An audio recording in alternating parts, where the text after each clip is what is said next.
देखिए, दिशा की मीटिंग है ये।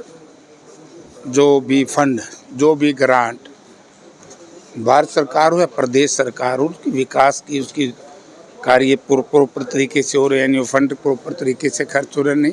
डेवलपमेंट को लेकर के हर तीसरे महीने होती है, लेकिन मेन जो इशू आज था वो था बाढ़ग्रस्त इलाके का।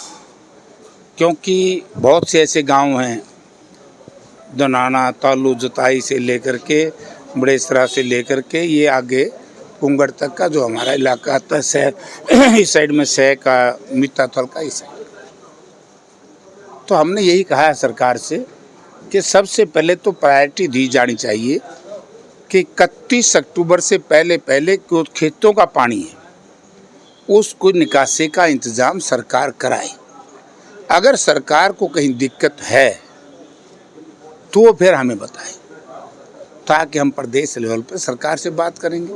क्योंकि अगर 31 तारीख तक पानी नहीं निकला तो फिर उसमें बिजाई असंभव हो जाएगी। एक तो हमारा मीटिंग में क्या अधिकारियों ने कहा है कि हम 31 तारीख तक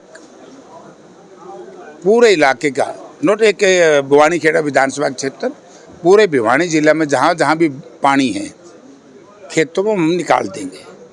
और भविष्य में इस तरह की दुर्गति ना हो, क्योंकि ये प्राकृतिक आपदा नहीं है, ये प्रशासनिक आपदा है। यानी कि इरिगेशन डिपार्टमेंट का टोटल फेल्यूर।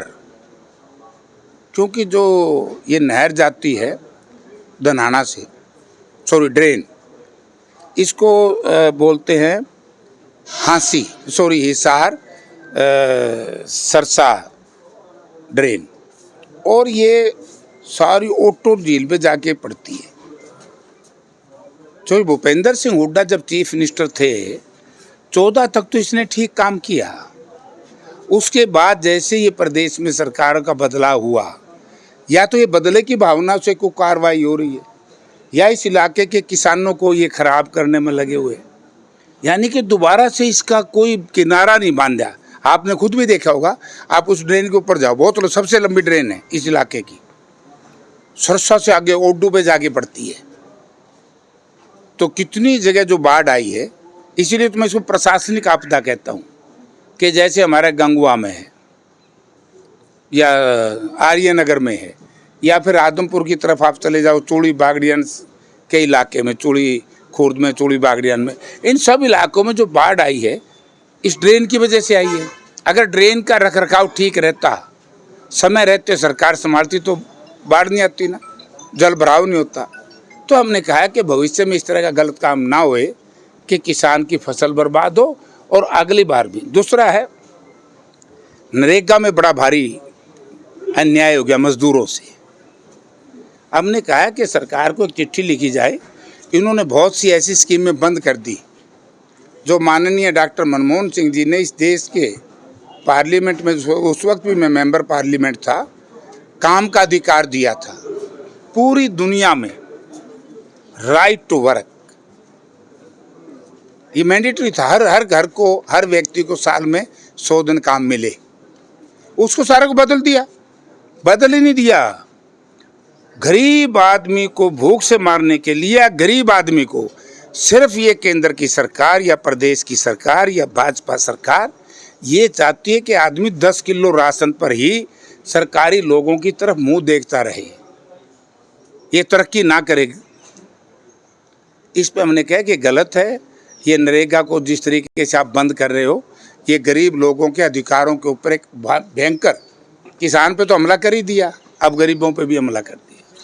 जिन अधिकारियों की लापरवाही से जल भराव हुआ है और फसलें खराब हुई, वो तो देखो भाई, हम तो कह दिया सरकार को, हम तो पूरा इरिगेशन डिपार्टमेंट को और सरकार को दोषी कहेंगे। अधिकारियों का क्या कसूर है? ये जिम्मेवारी सरकार की है माय डियर। जून 15-20 तक कोई सरकार हो, सरकार होती है, चाहे कांग्रेस की थी या लोकदल की थी या आज इनकी है, क्या बोलते हैं इनको, बीजेपी वालों, लेकिन काम तो प्रशासनिक अधिकारियों ने करना है, लेकिन काम कराएगा कौन? सरकार। ये गलती है। प्रशासनिक अधिकारियों का मैं इसमें कसूर नहीं मानूंगा। सर कसूर है जो चंडीगढ़ में बैठी ये भाजपा नीति सरकार है, क्योंकि इन्होंने ध्यान नहीं दिया, ये लापरवाही से सो गए, क्योंकि वोट चोरी से सरकार बना ली। जब वोट चोरी से सरकार बनेगी, लोगों के अधिकारों को कुचल करके सरकार बनेगी, तो स्वाभाविक है कि वो गरीब का, किसान का, अब आपने मैं देखा आज कई डिपार्टमेंट में पोस्टें खाली पड़ी हैं, नौकरी नहीं दे रहे, रोजगार नहीं। तो आज किसान दुखी, मजदूर दुखी, नौजवान दुखी। तो इन सारी बातें हमने देखी। डेवलपमेंट है ही नहीं। आप बता दो भिवानी में 2014 के बाद कितनी डेवलपमेंट हुई है। जो ये एक्सप्रेस हुए, एक्सप्रेस हाईवे बने तो हमारे हैं कांग्रेस, लेकिन ये तो हमारे यहाँ गाँव जाफी पर ध्यान दें बटे, इनका कुछ नहीं है। इनका था अगर ये हमारे इलाके को अब की बार बाढ़ से बचाते, क्योंकि हमने ड्रेन बना के दी थी इनको, उसका रख रखाव इन्होंने नहीं किया।